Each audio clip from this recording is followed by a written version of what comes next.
নমস্কার বন্ধুরা, শান্তনা অফিসিয়াল চ্যানেলে তোমাদের স্বাগত জানিয়ে আরও একটি ভিডিও নিয়ে চলে এলাম। তোমরা সকলে কেমন আছো? আমি এখন আগের চেয়ে অনেকটাই ভালো আছি। দেখো, সকাল সকাল ঘুম থেকে উঠে পড়েছি, আর আমার ঘরের অবস্থা দেখো।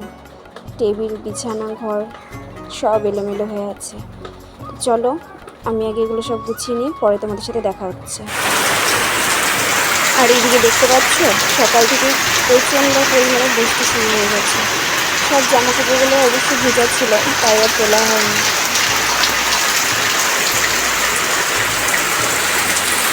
বেশ কয়েকদিন পর আবার সকাল থেকে বৃষ্টি হচ্ছে। কিছুদিন সকালে বৃষ্টি ছিল না।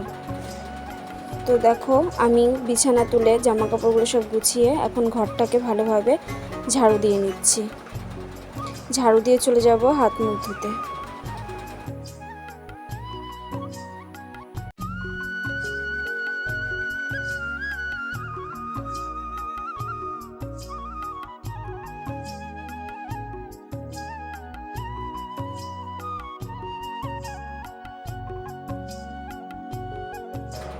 তো দেখো, ঘরের কাজকর্ম সব শেষ করে আমি এখন হাত মুখ ধুয়ে চলে এলাম। ব্রাশ করা হয়ে গেছে, এখন আমি সকালের খাবার খেয়ে নেব। তার আগে আমার সকালের মেডিসিন আছে থাইরয়েডের, আগে সেটা খেয়ে নেব, তারপর আমি খাবার খাবো।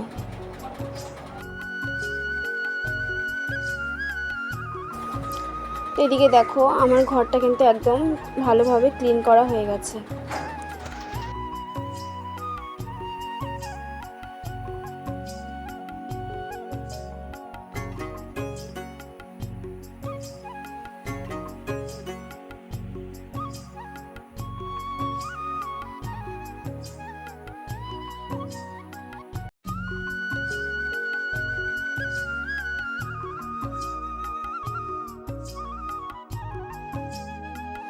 তো এদিকে দেখো, আমি রান্নাঘরে এসে দেখছিলাম যে কি খাবার আছে। তো এখন আমি কি খাবো, দেখছি ভাত, ডাল, আরও কিছু সবজি রান্না করেছিল মা। তো ভাবলাম তাহলে একেবারে সকালে ভাতটাই খেয়ে নিই।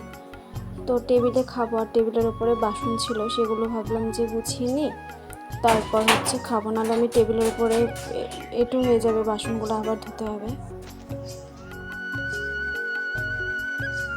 আর দেখো, আমি টেবিল থেকে সব বাসনগুলো নিয়ে এলাম, এগুলো এখন গুছিয়ে তারপর আমি ভাত খেয়ে নেব।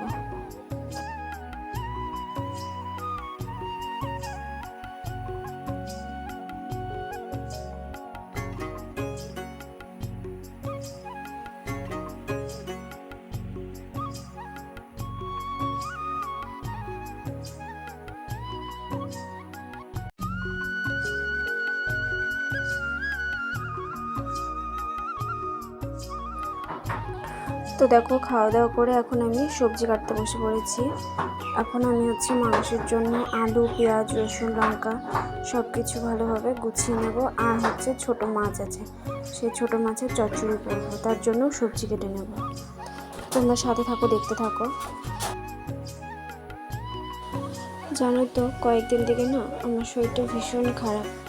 2 পা ফুলে গেছিলো, এখনও অবশ্য ফোলা আছে, কিন্তু আগের থেকে একটু কম। আর প্রেশারটা একদমই লো হয়ে গেছিলো, যার কারণে বিছানা থেকে একদম উঠতে পারছিলাম না। মাথা ঘোরাচ্ছিল, কিছু খেতে ইচ্ছে করছিল না। তারপর কয়েকদিন একটু রেস্টে থাকার পর এখন আগের চেয়ে অনেকটাই ভালো আছি। পা ফোলাটা এখনও পুরোপুরি কমেনি, কিন্তু আগের থেকে অনেকটাই কম আছে। আর 2 পা প্রচণ্ড ব্যথা, কি করব বুঝতে পারছি না। আর এই কারণে আমি এই কয়েকদিন কোনো ভিডিও করিনি, আর তোমাদের সঙ্গে কোনো ভিডিও আমি শেয়ারও করতে পারিনি।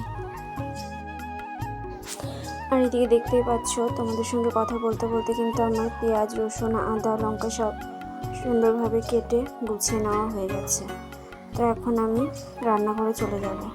এদিকে কড়াইতে তেল দিয়ে দিয়েছি, কালো জিরা ফোড়ন দিয়েছি, ছোটো মাছের চচ্চড়িটা করব, তারপর করব মাংস। তো তোমরা দেখতে থাকো। চচ্চড়ির জন্য সবজিতে হলুদ, লবণ, নুন মিশিয়ে একেবারে কড়াইতে দিয়ে দেবো। তো তোমরা কে কে ছোটো মাছের চচ্চড়ি খেতে ভালোবাসো অবশ্যই কমেন্ট করে বলো। আমার তো খুব ভালো লাগে ছোটো মাছ।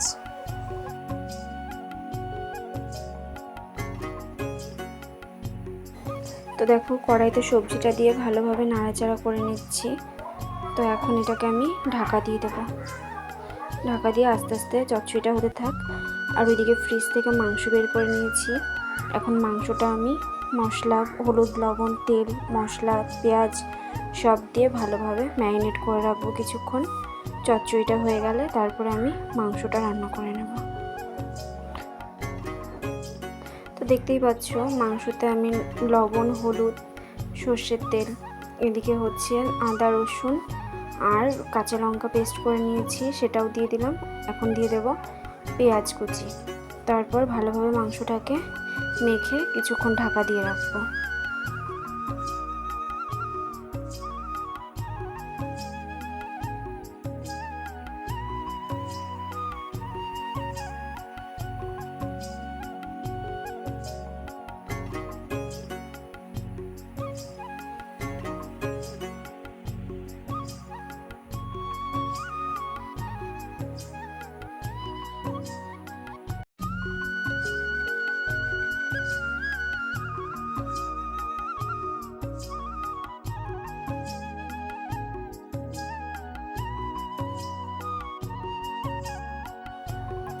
এদিকে মাংসটা ভালোভাবে মেখে আমি ঢাকা দিয়ে রাখলাম। তারপর কিছু বাসন ছিল সেগুলোও ধুয়ে নিয়ে এলাম।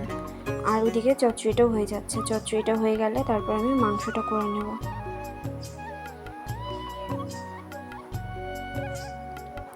তো আজকে এই পর্যন্তই, আর ভিডিওটা কমপ্লিট করা হলো না। তো পরে দেখা হবে অন্য কোনো ভিডিওতে। তোমরা সবাই ভালো থেকো, সুস্থ থেকো।